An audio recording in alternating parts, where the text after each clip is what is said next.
Hello. I am so pumped to share with you today. We have a wonderful guest from Berlin, Germany, Miss Sandra Schuett from the Glocled company, and she is going to share with us insights on international business relations as well as intercultural communication and how we can be open with empathy and our willingness to learn on our next episode of the Cultural Curriculum Chat podcast and Mrs. Edmonds Cultural Corner. She is going to walk us through how we can bridge those gaps of cultural understanding. And I can't wait for you to hear what she has to say.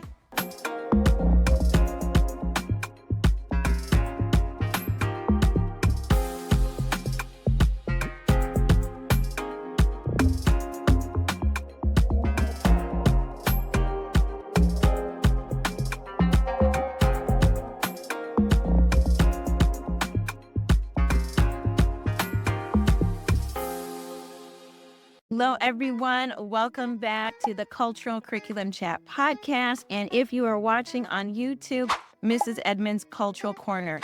In our guest here today, we have Sandra Schuett, founder and CEO of Glocled. And she is a global growth consultant and expat coach, helping bridge the gap of understanding in the workplace. I really loved Sandra's mission of getting people to understand each other with the openness and willingness to learn with empathy. She is going to talk with us today about some faux pas that we might run into, and also when we are interacting with people of different cultures, what is the best way to be responsive? Join our diverse community of learners who want to do the best thing that they can in our inclusive places and spaces.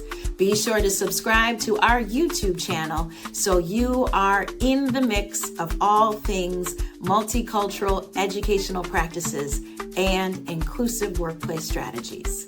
And now back to our episode. And I am so excited to get into this conversation today with Sandra. If you are new to the channel and the podcast, my name is Jebba Edmonds, founder and CEO of Jebba Cultural Consulting, where we do all things multicultural educational resources and tools to help you, educators and business owners, get on the path of positive change.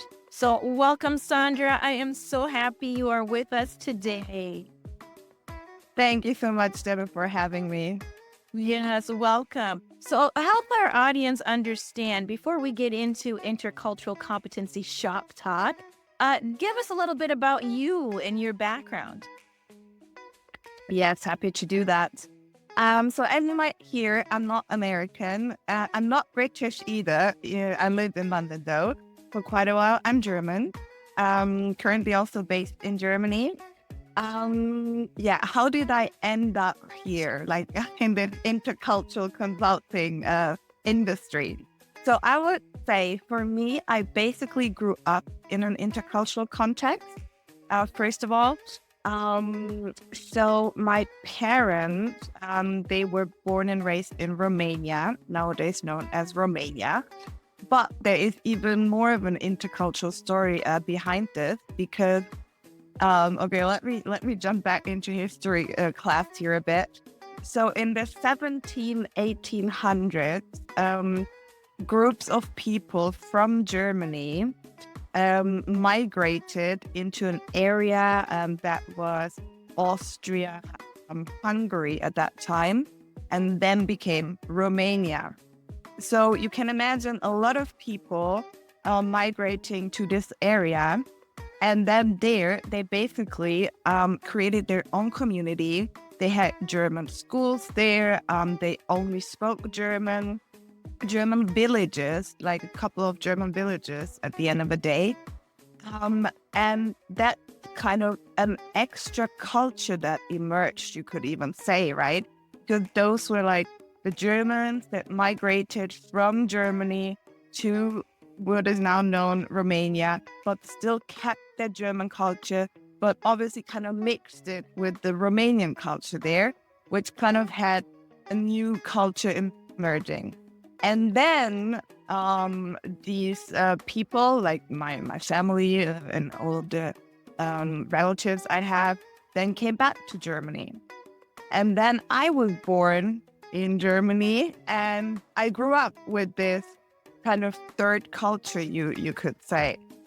So this is really why I also call and love to call myself an interculturalist, because it's really, inter coming from the Latin word meaning between. I grew up between cultures. That's really my story. Hey educators, if you are looking for more cultural responsive lesson plans, look no further. I have over 70 kindergarten through 12th grade, Common Core, Standards, Literacy, and Social Studies lesson plans just for you. These digital downloads with companion titles will help you be more culturally proficient and compliant with your standards.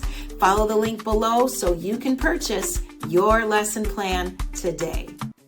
I love that. And I feel that too, people in this work with intercultural competency and understanding are those third culture kids, and to know the infusion. And I feel like too, in this space, me coming from Liberia and still infusing that Liberian lifestyle in America, I really love that resonation of helping us understand the background of those German expats that came to present-day Romania and still infusing their culture and livelihood with the current, the Romanian people of the past and honoring that. So that is amazing, Sandra. Thank you for sharing that and still keeping that culture, the German way of life in a different country. That is something I didn't know about. So thank you for sharing. Yeah. Of course. And you're saying, I didn't know about, that was also part of my whole childhood and then how I grew up. I always had to explain myself, and nobody understood. I was really sometimes struggling. I wouldn't say I was frustrated. It didn't hurt my feelings or anything, but it was really at school when I was trying to explain it, because it was so hard to understand. But that's not true. I'm German 100%. Not that it matches at the end of the day, but still, it was my truth.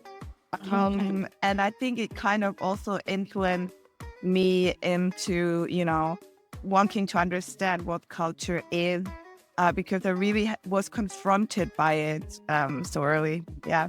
Yeah, and I feel like too, in your work and your lived experience, you were trained about, how people communicate with each other and that push for understanding, for you understanding yourself in the world and for how other people understand you. Your company was born from that practice of, of how to deal with different people. And that's amazing, especially when you talk about how you perceive intercultural competency. You live it every day, being 100% German with, Romanian ancestry as well, infused in that. That's amazing.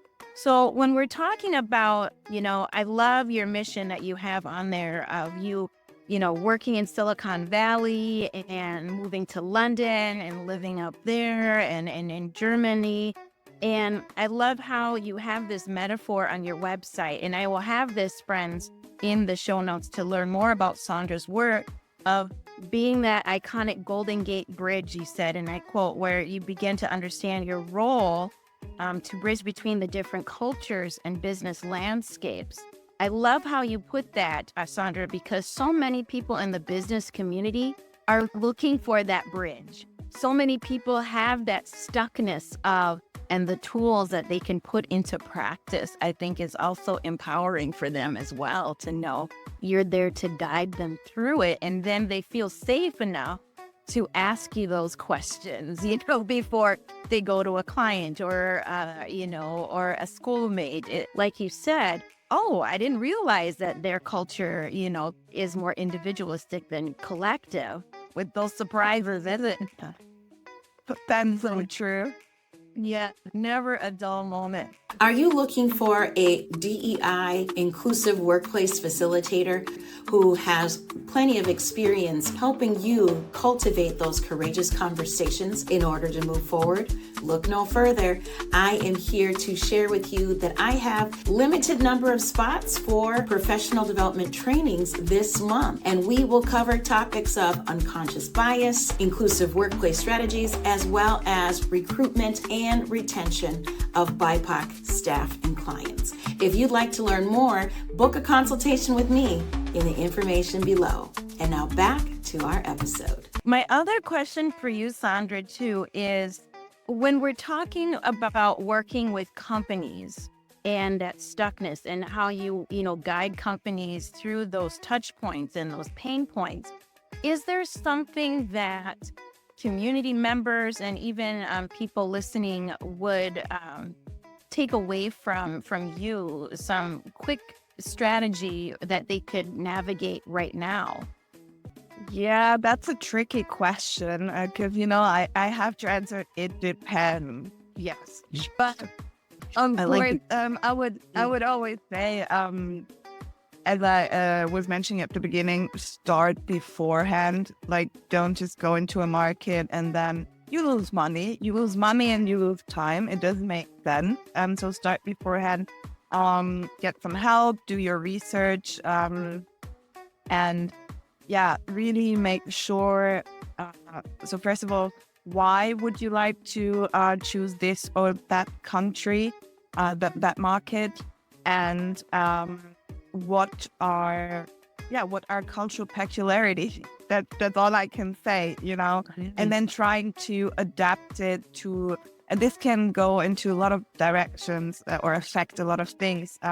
Adapt your sales, adapt your ads, your social media, all of those like communication parts, but even your product, it might make sense to, depending what product you have, put more sugar in it. There's a lot of well-known brands, even when you know yourself, like when you're traveling, you notice, this drink is a lot sweeter here, or like this chocolate. So there can really be a lot of parts of your business that can be affected, by cultural peculiarities. I love that. And like you said too, knowing the market first and foremost before you get there, because you lose a lot of time, a lot of money. It could even impact the reputation of the company you're representing. If it is a negative outcome or, things don't work out. So that costs companies a lot of time and money as well. And also too, I really like how you talked about, knowing those peculiarities and researching. Do you feel comfortable and confident to lead in this way? Do you feel comfortable and confident to, I always say, have a little taste of humble pie, because you're not in your comfort bubble that you're so used to, and being in a different environment, you're going to have to learn to be adaptable. And how things work one way in your home setting does not necessarily work, overseas as well. My question to you, I know I'm going all over the place, but that adaptability, and can you share just an example of how a client felt, a little overwhelmed, and how they overcame that adaptability, if you could?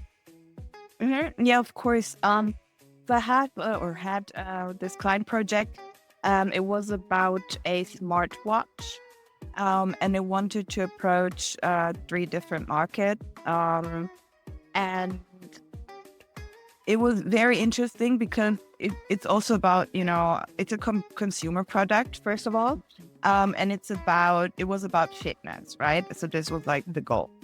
And there were different parts that I gave them, like I consulted them and recommended that in terms of their advertisement, they should really do some adjustments, because so in terms of like the adaptability, we did some different ones for their messaging, like we call it, for the different market. I remember one had like this, we talked about this before, more individualistic approach. So what we did there, we said, okay, this has to be really, because it's like a fitness product, it has to be like about your best self, like unleash your best self. Like this was really more the message behind it. And then for the other market, this didn't make any sense at all. I can say this was a market in Asia. That's all I can say. And there it was really more about, I can't give you all the details, but it was more about, like flourish together, like because everyone's wellness matters. Like this was more the approach. And as you can tell, like this is so different. Like the one, and we also included like for the app itself, I remember now, we included like for the individualistic one, this was really more about including competition, like competitive features into the app. Also to show off, like to even, you could publish your new stage, or you could publish your new six-pack photo or things like that. Were more featured there.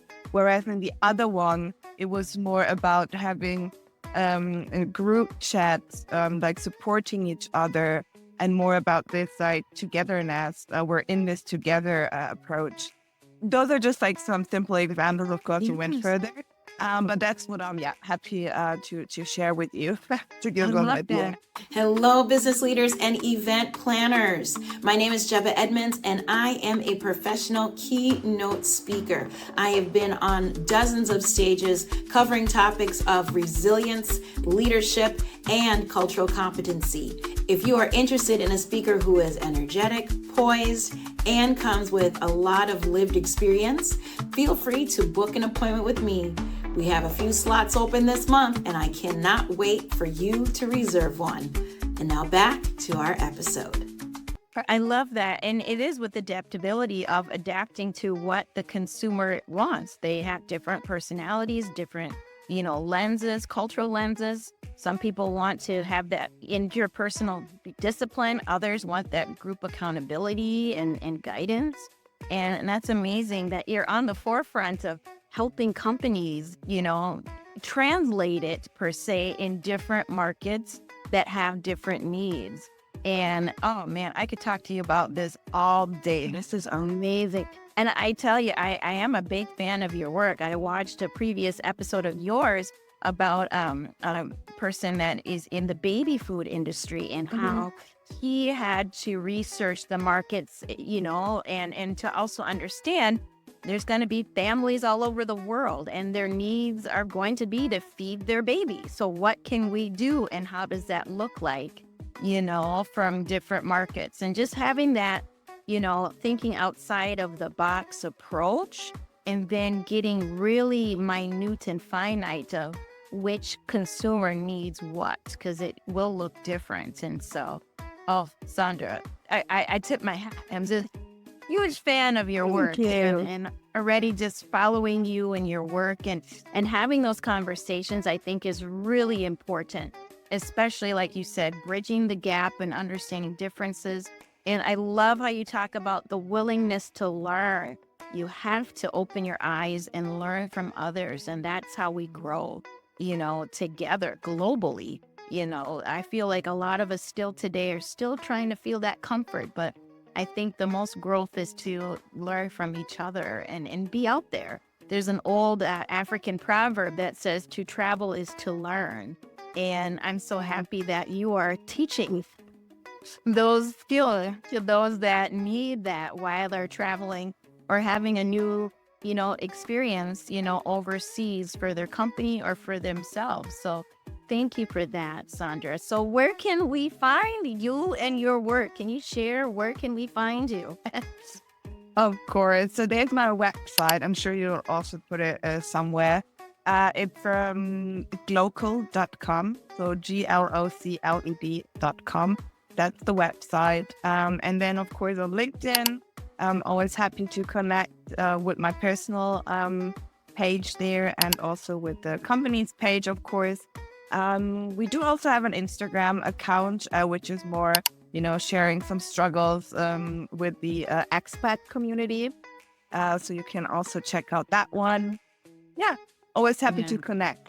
I love it. And if you are looking, folks, for, more consulting work with Sandra, I'll have that as well in the show notes. Sandra, thank you. It's a pleasure to meet you. And thank you for beaming all the way in from Berlin, Germany. If I'm correct, you're in Germany right now, or London? Right.